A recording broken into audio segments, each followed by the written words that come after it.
Londres. Le voyagiste britannique Thomas Cook s'est félicité mardi d'avoir passé un bel été, porté par plusieurs destinations méditerranéennes, ainsi que par la Turquie et l'Égypte pour lesquelles la demande des clients est repartie.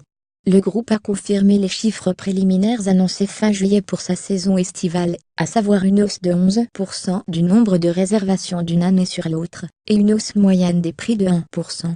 Au total, 91% des offres de vacances du voyagiste ont trouvé preneur cet été, soit 2 points de pourcentage de plus que l'an passé.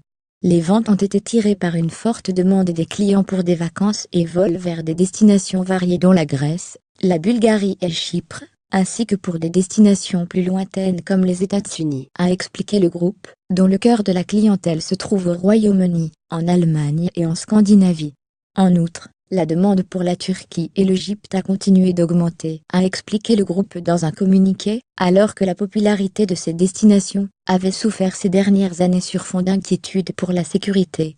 Le groupe a d'ailleurs fait savoir fin août qu'il reprendrait sa desserte de la Tunisie à partir du Royaume-Uni au mois de février, prenant acte d'une amélioration de la sécurité dans les principaux sites touristiques depuis l'attentat meurtrier de Sousse en juin 2015.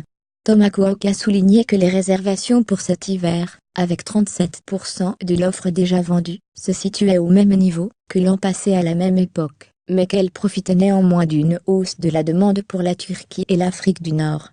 Concernant l'été qui vient de se terminer, Thomas Cook a ajouté que les réservations pour l'Espagne, extrêmement dynamiques ces dernières années, avaient cette fois stagné, du fait d'un marché très compétitif et d'un très bon résultat l'an passé. Le directeur général, Stéphane Causé, a insisté par ailleurs sur le défi représenté par l'évacuation de milliers de clients affectés ces dernières semaines dans les Caraïbes et en Floride après l'ouragan Irma.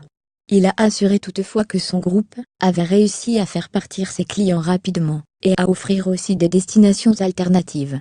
Le groupe, qui a dévoilé à la mi-septembre un partenariat avec le géant américain en ligne Expedia, a annoncé par ailleurs mardi avoir acheté 42% d'Aldiana.